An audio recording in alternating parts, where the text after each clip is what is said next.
സംസ്ഥാനത്ത് നാളെ കോൺഗ്രസ് സമാധാന സംഗമ സദസ്സ്. ഇറാനെതിരെ ഇസ്രായേൽ അമേരിക്ക സംയുക്ത ആക്രമണത്തെ തുടർന്ന് ഗൾഫ് മേഖലയിൽ രൂപപ്പെട്ടിരിക്കുന്ന സംഘർഷത്തിനെതിരെ കോൺഗ്രസ്. സംസ്ഥാനത്ത് നാളെ കോൺഗ്രസ് സമാധാന സംഗമ സദസ്സ് നടത്തും. ജില്ലാസ്ഥാനങ്ങളിൽ മെഴുകുതിരി തെളിക്കും. ഇറാൻ പരമോന്നത നേതാവ് ആയത്തുള്ള അലി ഖമേനിയെ വധിച്ചതിൽ കേന്ദ്രത്തിന്റെ മൗനം കോൺഗ്രസ് ചോദ്യം ചെയ്തു. മൗനം ലജ്ജാകരമാണെന്നും ഭീരുത്വമാണെന്നും കോൺഗ്രസ് പറഞ്ഞു.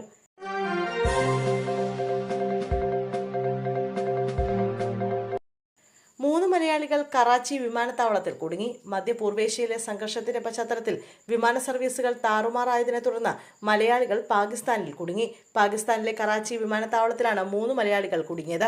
ഷാർജ വഴി കുവൈറ്റിലേക്ക് പോവുകയായിരുന്ന എയർ അറേബ്യ വിമാനത്തിലെ യാത്രക്കാരായ പാലക്കാട് സ്വദേശി കൃഷ്ണദാസ് നഗലൂർ, ഭാര്യ ഡോക്ടർ രശ്മി മേനോൻ, മകൾ 3 വയസ്സുകാരി സ്മൃതി മേനോൻ എന്നിവരാണ് കുടുങ്ങിയത്. ഇന്ത്യയിലെത്തിക്കാനുള്ള നടപടികൾ ആരംഭിച്ചതായി നോർക്ക റൂട്ട്സ് അറിയിച്ചു. തങ്ങൾ സുരക്ഷിതരാണെന്ന് ഡോക്ടർ രശ്മി പറഞ്ഞു.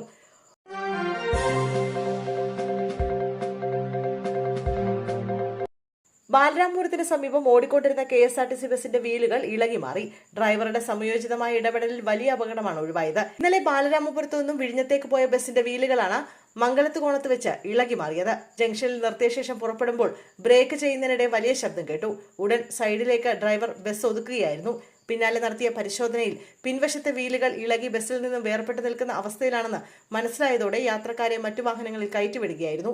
ആക്സിലും അനുബന്ധ യന്ത്ര സാമഗ്രികളും ഒടിഞ്ഞ നിലയിൽ കണ്ടെത്തി. ബസിന്റെ കാലപ്പഴക്കമാണ് അപകടത്തിനുള്ള കാരണമെന്ന് നാട്ടുകാർ പറഞ്ഞു.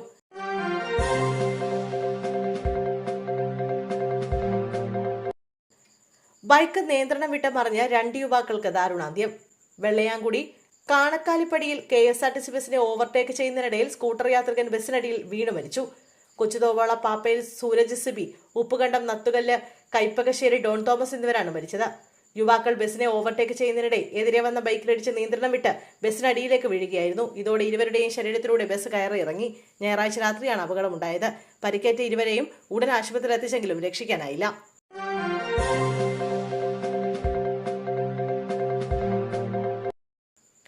വിഴിഞ്ഞം മേഖലയിൽ നിന്നും 74 ലിറ്റർ മദ്യം പിടികൂടി. വിഴിഞ്ഞത്തും മുക്കോലയിലുമായി എക്സൈസ് അധികൃതർ നടത്തിയ റെയ്ഡിൽ 2 ഇടങ്ങളിൽ നിന്നായി 148 കുപ്പികളിൽ സൂക്ഷിച്ചിരുന്ന 74 ലിറ്റർ മദ്യശേഖരം പിടികൂടി. നെയ്യാറ്റിങ്കര റേഞ്ച് അധികൃതർ വിഴിഞ്ഞം ബസ് സ്റ്റാൻഡിന് സമീപം വാർവിളാകം പുരയിടം കടയറ വീട്ടിൽ റെജിന്റെ പക്കൽ നിന്ന് 64 കുപ്പികളിലായി സൂക്ഷിച്ചിരുന്ന 32 ലിറ്റർ വിദേശ മദ്യം പിടിച്ചെടുത്തു. എക്സൈസ് ഇൻസ്പെക്ടർ ജയന്റെ നേതൃത്വത്തിൽ എക്സൈസ് ഉദ്യോഗസ്ഥരായ രതീഷ്, സതീഷ് കുമാർ, പ്രസന്നൻ, അനീഷ്, വിനോദ്, അൽത്താഫ്, ശ്രീജ എന്നിവരാണ് ഇയാളെ പിടികൂടിയത്.